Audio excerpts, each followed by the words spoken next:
Muy buenas noches. El mes de diciembre ha comenzado con nuevos sobresaltos e incógnitas para la economía española.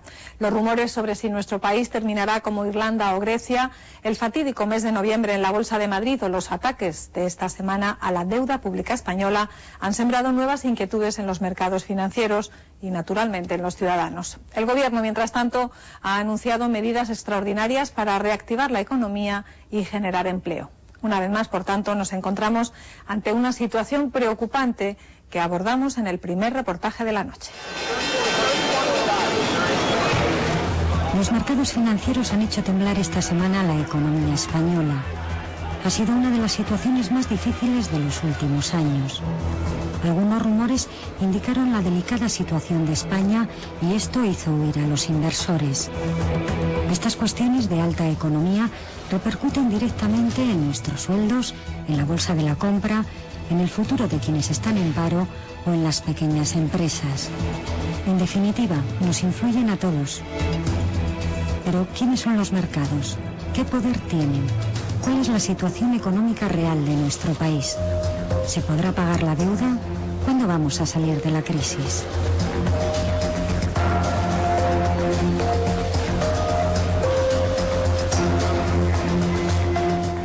Los mercados financieros son agentes, bancos, inversores o pequeños ahorradores que hacen sus negocios en bolsa a través de acciones, bonos de empresa, valores o fondos de pensiones, por ejemplo. Compran y venden en cualquier mercado del mundo. Su objetivo es obtener los mayores beneficios. Los mercados, lo que está ocurriendo es que yo, que soy ahorrador, que tengo algo de ahorro, le digo a mi banco que quiero lo que me dé más tipo de interés y que sea más seguro. Eso es lo que están haciendo los mercados. Los mercados no son el demonio. Los mercados somos personas que tomamos opciones económicas razonables. La compleja situación financiera depende de los movimientos de estos mercados. Cuando en España estalló la burbuja inmobiliaria, se desplomó también el empleo. El Estado perdió ingresos y las familias no pudieron hacer frente a las hipotecas y a las deudas que tenían con los bancos. Se inició una importante crisis financiera que se generalizó en Estados Unidos y en Europa. Los bancos tuvieron que pedir ayuda. ¿Qué consecuencia ha tenido esa crisis? Pues que se ha acabado el crédito. Basta ir a las calles y preguntarle a los comerciantes, a los pequeños y medianos empresarios, ¿por qué usted tiene menos empleo ahora? Tiene menos empleo porque no tiene crédito, porque no hay actividad. Obligar a las entidades financieras a que en lugar de dedicar el dinero a ganar más dinero especulando, financien a la actividad económica. Cuando los estados ayudaron a los bancos, se anunciaron medidas de control al sistema financiero para evitar que se repitiesen esas situaciones. Quienes tienen dinero son los que tienen el poder y tienen todas las facilidades. Lo primero que están buscando es, por lo tanto, que no cambien ni una sola de esas condiciones, y lo están consiguiendo. Porque los gobiernos decían, vamos a refundar el capitalismo, vamos a poner fin a los paraísos fiscales, vamos a acabar con el secreto bancario, vamos a poner una mordaza a los bancos especuladores. ¿Cuántas medidas han tomado en torno a eso? Ninguna, ni una sola. En España el Estado deja de percibir unos ingresos importantes. El Producto Interior Bruto ha caído y el déficit público crece, es decir, gastamos más de lo que ingresamos. Para poder pagar ese déficit, el Estado tiene que emitir deuda pública. Son bonos que los bancos y los mercados financieros compran, pero a un interés alto. La Unión Europea también obliga a todos los países miembros a reducir el déficit. El Banco Central Europeo y el Fondo Monetario Internacional señalan a Grecia, Portugal y España como países de riesgo en la zona euro. Grecia fue la primera en tener que pedir un rescate urgente. Luego le ha seguido Irlanda. Para sanear la economía, bajar el déficit y generar ingresos, en España el gobierno tomó medidas contundentes. Por una parte, lo que se está haciendo es cargar todo el peso de la crisis sobre los trabajadores, y no tenemos más que ver las medidas que se están tomando: congelación de pensiones, recorte de pensiones, recorte de salarios de los funcionarios, eliminación de las cláusulas de revisión de los convenios, reformas laborales, reducción de salarios mínimos, todo, absolutamente todo, sobre la carga de los sectores más débiles de la sociedad. Algunas de estas medidas provocaron una jornada de huelga general convocada por los sindicatos mayoritarios para protestar por la pérdida de derechos laborales y sociales de los trabajadores. Algunos expertos insisten en que las reformas deben ser aún mayores y deben afectar a las administraciones públicas o a las pensiones. Habrá que hacer más recortes. Nosotros no podemos permitirnos los niveles de prestación que actualmente tiene el Estado del Bienestar. Nosotros que queremos que las personas mayores tengan una cobertura el doble de la que tengan ahora, o el triple, o 4 veces. Estaríamos encantados. Y que haya muchas más prestaciones sanitarias. Pero ¿lo podemos pagar? Parece que no podemos pagarlo. Los mercados financieros siguen sin fiarse de España. No creen que pueda crecer lo suficiente como para generar ingresos fiscales que a su vez permitan la devolución de la deuda y el pago de los intereses en el tiempo y la forma acordados. Debemos mucho dinero, ya no solo el sector público, sino que debemos mucho dinero los españoles, y los particulares y las empresas. Entre unos y otros debemos cerca de 3 veces lo que producimos en un año. Un país endeudado y con estrecheces gasta menos. Razón 1. Razón segunda, que nos diferencia de otros países desarrollados. Tenemos un 20% de paro. Y las perspectivas de que disminuya son muy remotas. Obviamente los parados gastan menos. Los mercados buscan la máxima rentabilidad y obligan al Estado a pagar una prima de riesgo que es un interés más alto. Esta prima se mide en comparación con el bono alemán a 10 años, porque este es el más estable. Después de la caída de Grecia, después del rescate de Irlanda, pues las posibilidades de que otras economías periféricas de Europa necesiten un rescate, necesiten un apoyo público, pues ha aumentado, ¿no? Hay una mayor tensión en esos mercados, y claro, muchos de esos mercados sus accionistas le dicen, váyase de países donde el riesgo es alto, ¿no? Claro, y eso se traslada a esos agentes que exigen primas de riesgo, en definitiva, tipos de interés más altos. Durante esta semana los ataques de los mercados a la deuda española han elevado esta prima de riesgo. España ha responsabilizado a Alemania y Francia de mirar por sus intereses y desestabilizar los mercados. Lo que ocurrió es que esa gran competitividad creó una economía de exportaciones, pero para exportar se necesita que alguien importe. Bien, ¿quién importaba? 2/3 partes de los productos que se exportan en Alemania van a los países de la eurozona, lo cual implica que pagan en euros, y Alemania tenía una enorme concentración de euros, más de 1,5 billón de euros. ¿Qué hacían con estos euros? Pues compraban deuda pública de los países del sur sobre todo, y prestaban dinero a la banca del sur, que estaba y está súper endeudada. Alemania anunció en octubre que los inversores tendrían que asumir parte de los riesgos de impago de algunos países. Esto espantó a los mercados de los países más débiles y volvieron luego con condiciones más exigentes. Como el Banco Central Europeo no financia a los gobiernos, tiene que financiar a los gobiernos la banca privada. La banca privada decía que no tenía dinero. El Banco Central Europeo le da a la banca privada dinero al 1%. Y con ese dinero que le dan al 1%, la banca privada compra la deuda de los gobiernos. La banca privada y los especuladores internacionales, al 3, al 4 o al 5 o incluso al 9 o al 10%. Tampoco dan facilidades en los plazos para devolver la deuda. Es imposible devolver la deuda que tenemos si no nos dan más plazos. Por ejemplo, en Estados Unidos el saneamiento de las cuentas públicas se está planteando en 10 años. Y aquí lo quieren hacer en 2 años o en 3 años.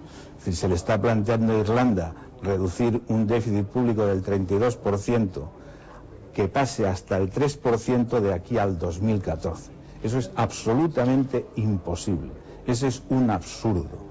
Es decir, todas las crisis financieras normalmente duran un decenio y por lo tanto su saneamiento tiene que tener un plazo más largo. Las dudas sobre si España tendrá que ser rescatada han vuelto a crear tensiones. Desde el gobierno se insiste en que la economía española no tiene nada que ver con la de Irlanda. La Comisión Europea no comparte las previsiones de crecimiento del gobierno, que espera crecer un 1,3%. Según Bruselas, solo será un 0,7%, y augura más paro para 2011. En situación similar se encuentran Portugal, Italia y Bélgica. El problema más grave que hay hoy en Europa es que la banca alemana, francesa y la banca central está profundamente en una situación vulnerable, porque tanto las familias como las familias españolas, griegas, portuguesas le deben mucho dinero y no pueden pagarlo, y tampoco la deuda pública tiene una enorme deuda pública que en este momento tiene un enorme miedo que los estados no puedan pagar. La deuda española está 20 puntos por debajo de la media europea y según el gobierno el déficit público se reducirá. A final de este año se sitúa en el 9,3% del Producto Interior Bruto. Para el año que viene se estima en un 6% y en un 3% para 2013. La situación de España no se puede comparar, por tanto, con la de otros países. Es una economía mucho más grande. España, llegar a esa situación, pues yo creo que generaría unas repercusiones en los grandes países europeos, en la propia estabilidad del euro, en la propia estabilidad de la Unión Europea, mucho más grande. Por lo tanto, es mucho más difícil a mi modo de ver. El gobierno ha aprobado ayer mismo una nueva tanda de medidas para reactivar la economía y generar empleo. Ha privatizado parte de la gestión de los aeropuertos y loterías. Suprime la ayuda de 426 euros para los parados de larga duración. Ha reducido los impuestos para las pequeñas empresas y ha acortado los plazos y requisitos de las nuevas pymes. Con estas medidas se intenta que los mercados vuelvan a reaccionar y se interesen de nuevo por los bonos españoles.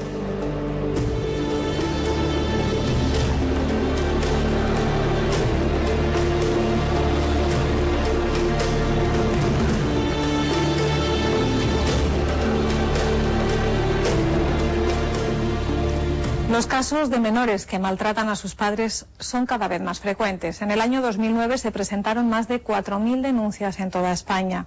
El número de niñas ha crecido hasta igualarse ya al de chicos y el problema podemos encontrarlo en cualquier estrato social. De hecho, han aumentado los casos entre la clase media y media alta. Para realizar el siguiente reportaje, un equipo del programa ha tenido acceso a 2 pisos de convivencia, uno de chicas y otro de chicos, en los que por decisión de un juez ingresan los menores para intentar reconducir su conducta violenta. Es el paso previo a la privación de libertad, de la que también hemos sido testigos en un juicio en el que el menor acaba siendo enviado a un centro cerrado de reforma. Denunciar a un hijo, algo para lo que ninguna madre, ningún padre están preparados.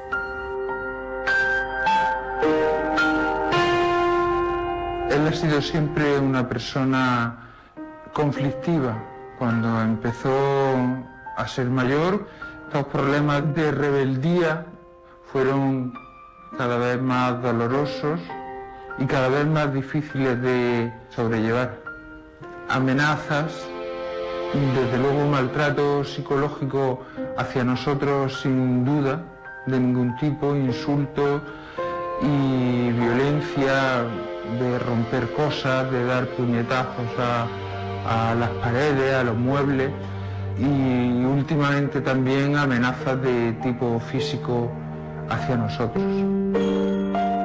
La mujer que así habla nunca imaginó que algún día, hoy por ejemplo, lo haría en estos términos, ni que pondría voz al silencio de otras madres, de otros padres que viven sumidos en el desconcierto, la vergüenza y el miedo. La mujer que así habla ha sido víctima de su propio hijo. En esos momentos se vuelve como loco y es capaz de cualquier cosa. Y ese es el miedo, ¿no?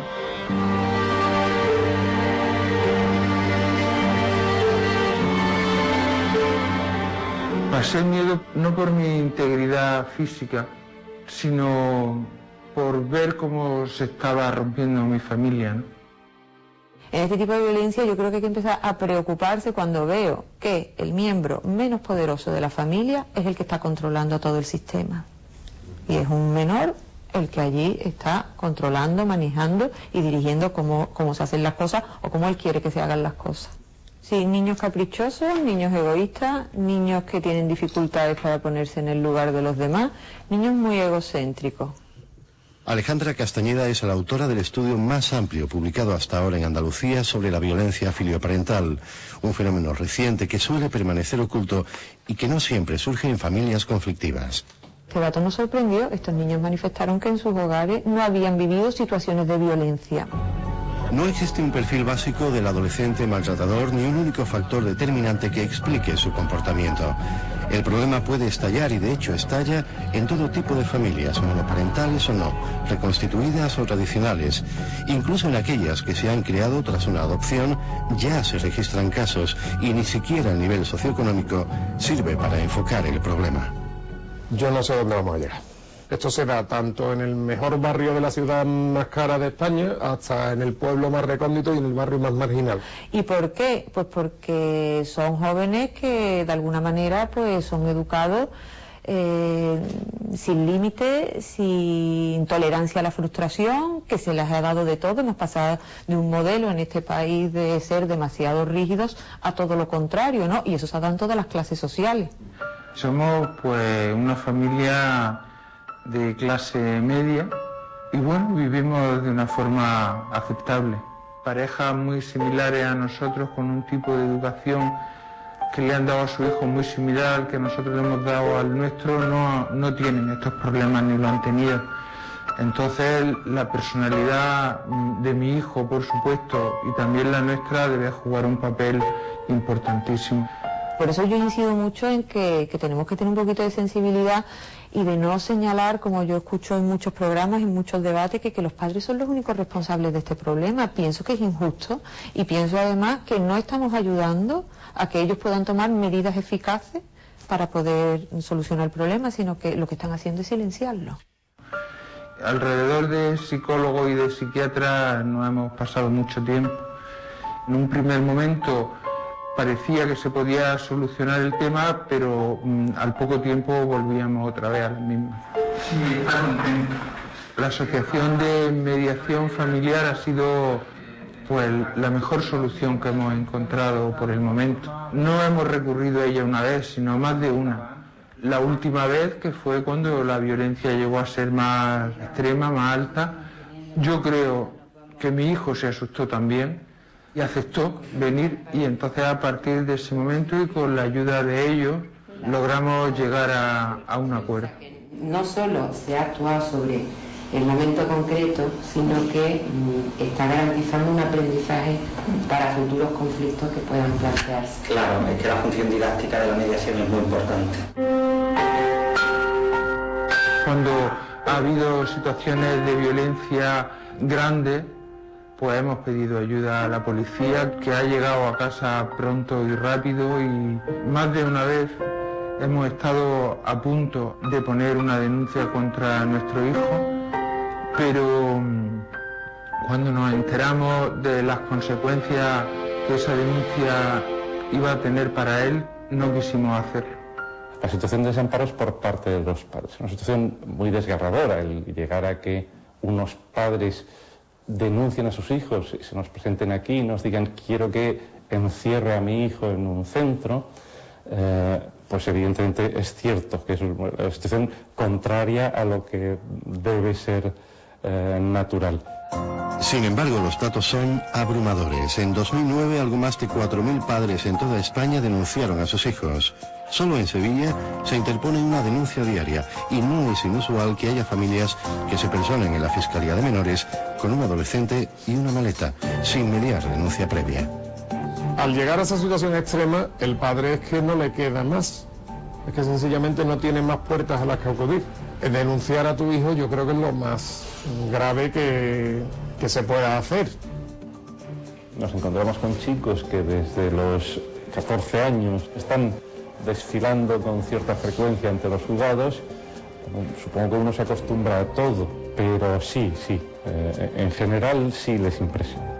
Se te da una oportunidad que ha durado 5 meses y que la ahora en esos 5 meses pues no ha conseguido que tú cambiaras de actitud, o tú no has querido cambiar de actitud y hacerle caso a la educadora, pues voy a acordar la modificación de la medida de libertad vigilada por el internamiento en el centro de la Marchenilla, como máximo hasta el 23 de marzo. Yo no busco la inocencia, que también puede darse, evidentemente, pero yo lo que busco es intentar que esa medida que se va a imponer y que va a beneficiar al menor sea la que se lleve a efecto. Tomar decisiones sobre la libertad, por ejemplo, de un menor, siempre son difíciles. Lo que sí es muy importante es que esas medidas, como decía antes, se adopten con carácter inmediato, antes incluso de que se celebre el juicio y, por tanto, antes de que haya sentencia. Porque él tiene el juicio el día 9. Este no está encarcelado, sí. Sí, está cautelado. También lo que se puede hacer es que por allí orientar esa medida. Sí, es lo que estábamos pensando. De centro abierto, y de ahí a que empiece a ejecutarse, pues supongo que sí que ya habrá plazas disponibles en centro abierto.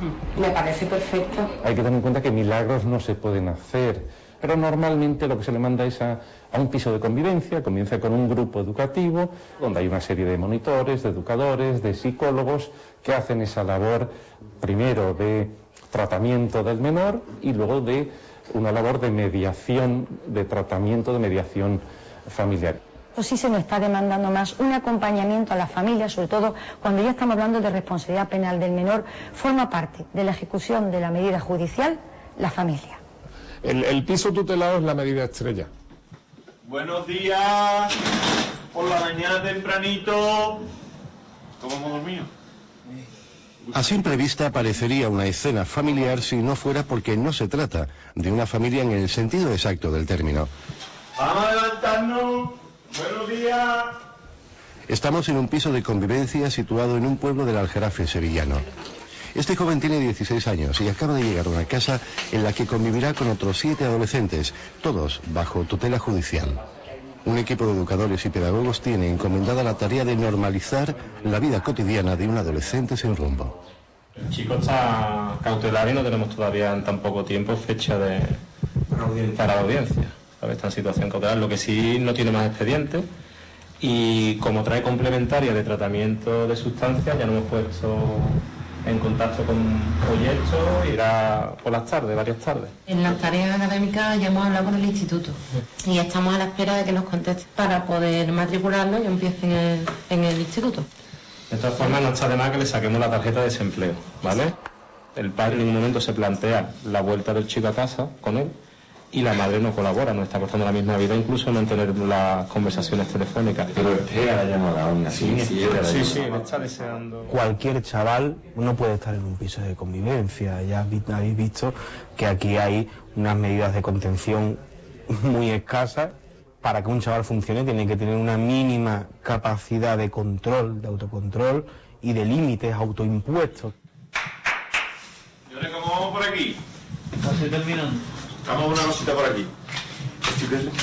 Intentamos reproducir lo que es la cotidianidad de una casa. De partida es muy importante tener una rutina. ¿Qué vas a cocinar hoy? Qué bueno está. Tenemos pollo con arroz. Menos mal, la espinaca me la prepara con La espinaca para la semana que viene. ¿Por qué? Porque es lo que te da seguridad, ¿eh? Lo que es previsible te hace sentirte seguro. Y si estás seguro de ti mismo, confías más en ti mismo. Venga, nos vamos sentando aquí en cada lado. Al fin y al cabo, un educador, sin ser un padre, tiene que representar, o tienen que representar los papeles que tienen que representar los padres. Y son dos: el normativo y el afectivo. Estamos viendo de un tiempo a esta parte que las tareas no se están poniendo el mismo empeño que se ponía antes. O sea, cuando uno tiene que limpiar el cuarto de baño, hay que limpiar el cuarto de baño, hay que limpiar la bañera por dentro, y la gente que está entrando nueva tiene que estar todavía más atento a esas cosas. Hay roperos que son leoneras, ¿vale? El cuarto es vuestro. Si no lo cuidáis vosotros, a ver quién lo cuida. Pero el afecto no se puede confundir con camaradería, ni con amistad. Me han dado noticias del instituto que te ha ido muy bien los exámenes, ¿no? Muy medios sociales y los demás tengo otra historia, pero yo en verdad bien, tengo que estudiar un poco más y de momento debo saber bien. está muy bien que aprobáis, que estéis sacando notas, que bien, pero más que eso, lo que a nosotros nos importa es el tema de actitud. O sea, no nos vale para nada que saque un 10 o un 8 o un 7 y que después estemos aquí con bromas de manos, con tonterías, con falta de respeto. O sea que... Un adulto siempre está aquí y un menor está aquí. Y esa jerarquía tienen que entender los menores y la entienden, ¿eh? Y no la saben entender, la piden. Señores, vámonos que nos vamos.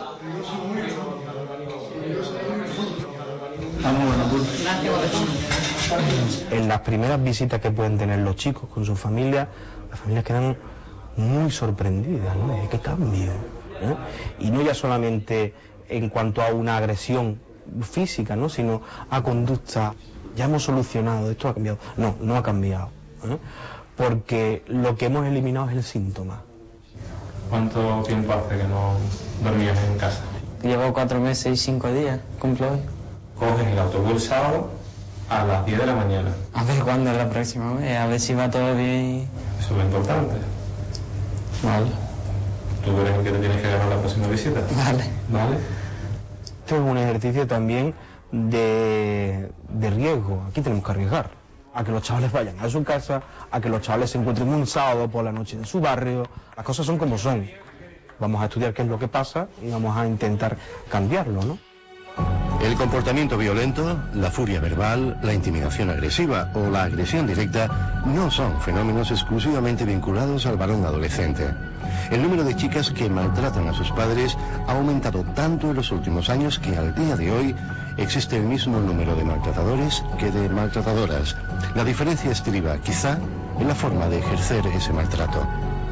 Hay ahora mismo pocos estudios en cuanto a eso, ¿no? Pero como es normal, los chicos utilizan más la fuerza física y las niñas más la violencia verbal, ¿no? Más la intimidación. Recuerdo una señora que nos explicaba que ella y su marido dormían por las noches con la llave echada en su habitación por miedo a que el hijo irrumpiera a cualquier hora porque se le hubiera dicho que no a cualquiera de sus peticiones. Esa situación en las chicas no suele darse, en los varones en algunos casos sí. Lo que sí es verdad es que los padres, muy curioso, pero los padres cuando son agredidos por sus hijas lo perciben de manera mucho más grave que cuando son agredidos por los hijos y toman medidas más inmediatas, como puede ser la denuncia a la policía. Hola, ¿cómo te ha ido? Muy bien. ¿Puedes subir? Sí. Una vez que los padres dan ese paso y las chicas ingresan en un programa como este, hay que hacer un trabajo específico. Hola. ¿Cómo te ha ido el permiso? Muy bien. Te encuentras chicas que al inicio están muy reticentes a simplemente a mantener una conversación con sus padres, porque es que yo estoy aquí porque tú me has denunciado. Incluso las frases son, es que la culpa de que yo esté aquí la tienes tú. Y eso es lo que se trabaja con ella. A ver, no, tú estás aquí porque tú eres responsable de algo que has hecho. ¿Eso no se preguntó? No. El origen ha sido ella, pero también está claro que hemos hablado al inicio que es un tema de educación de base. Sí que es cierto que todos tenemos que aprender. Tu hija aquí está aprendiendo a ser responsable con. Y tú también te ofrecemos la posibilidad de que aprendas a ponerle límites a tu hija. Vale, y entonces ya ha quedado cerrar las visitas esta semana. Entonces el miércoles tenemos visita con la familia esa que, bueno, la nena que tú ya sabes que hemos tenido dificultades con la madre. Sí. Pues, ¿se va a hablar con las niñas? Sí. Pues la casa como una casa normal, acuden al instituto como cualquier otra chica, en su autobús, hacen sus exámenes, regresan, damos mucha importancia a, por ejemplo, a los tiempos de comida, porque es el tiempo donde tú llegas del cole, ¿no? Y cuenta. Mañana, de matemáticas. Sí. ¿Y a estudiar el fin de semana? Se trabaja pues con vista a que la nena aquí está de forma temporal. Entonces yo quiero que aquí mejore su comportamiento, pero yo quiero que esas mejoras luego las lleve al ámbito familiar. La verdad que pedir perdón cuesta mucho. Pedir perdón es una cosa un poco difícil. A mí sí me cuesta mucho pedir perdón. Es cuestión de práctica. O pensar en el otro, cómo se siente el otro. Si tú te enfadas y chilla, y yo te chillo, ¿solucionamos el problema o estamos en el punto de trabajo de entrar aquí? Que no, Paula, que yo a ella no le he hablado mal para que ella me diga al examen y vete ya. ¿Pero así en el tono que me estás hablando o como la hablas? No, más fuerte. Ah, más fuerte. Como sucede en los pisos de convivencia para chicos, también aquí todas conocen su situación judicial, lo que de ellas espera y las consecuencias negativas que implicaría un retroceso grave en su conducta. Hoy esta joven ha estado frente al juez para asistir a una revisión de sus medidas. Cuando he visto a mi madre he llorado, aquí Paula, es que no podía aguantarme. Tampoco la emoción hay que contenerla. Abrazar a mi madre y ha llorado. Ya sabe que seguirá en la casa, o lo que es lo mismo, que no ingresará, como temía, en un centro de reforma. Esta noche nos sentamos en la cama un ratito y me cuenta, ¿vale? ¿Tú te acuerdas cuando estuviste la primera vez? ¿Cuando estuviste ante el juez? Sí. ¿Cómo estabas? Estuve nerviosa, yo no hablé. ¿Y ahora cuando vayas otra vez? Al principio me cortaré un poco, ¿no? Porque hablarle a un güey no tiene que ser un... El juez te impone, ¿no? Claro.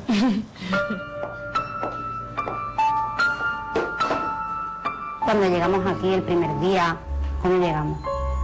Yo fatal, yo llorando. Yo me quería ir a mi casa. Porque es duro, ¿no? Sí. Es un cambio. Yo en verdad lo que he hecho no es cambiar, porque yo en verdad sigo haciendo la misma que antes. Lo para que con un poquito más de cabeza. ¿Con qué sensación te vas a ir aquí? Pues he aprendido muchas cosas. Me llevo muchas vivencias, buenas y malas. No, mi vida no va a ser perfecta, ni va a ser un cuento, pero cuando esté fuera... ¿Y ese miedo, esa incertidumbre la tienes tú solo? No, eso es un parte con el resto de la familia. Saben que lo he hecho muy mal y que aunque le he puesto ganas y le he puesto empeño, pero ellos tienen que verlo. Yo creo que está en un momento idóneo para que su vida se dirija hacia otro sentido. ¿Cómo ha ido esta mañana en el juicio? ¿Ha ido bien? ¿Han sentado bien las decisiones que se han tomado? Sí. Me ha sentado bien porque me esperaba cosas peores. Prefiero quedarme aquí antes que ir a otro sitio. ¿Pero qué piensas? Que mi madre tiene miedo. ¿Vas a pararte un poco más a pensar las cosas? Sí. Es una gran oportunidad a partir de ahora, otra vez, ¿no? Sí. ¿Y podemos cambiar un poco más? Sí. ¿Tú crees que eres capaz? Porque yo creo que sí. Y yo también. Que descanse. Un beso. Hasta mañana. Hasta mañana. Se puede reconducir esa agresividad. Ahora los padres tampoco son pedagogos, que les estamos exigiendo mucho. Yo y mi marido hemos hecho todo lo posible por educarlo correctamente, ¿no? Pero no existe un libro donde se consulte donde se te pueda dar la solución exacta al problema que tienes. Lo haces lo mejor que puedes, ¿no? Yo lo he intentado, desde luego, con toda mi fuerza.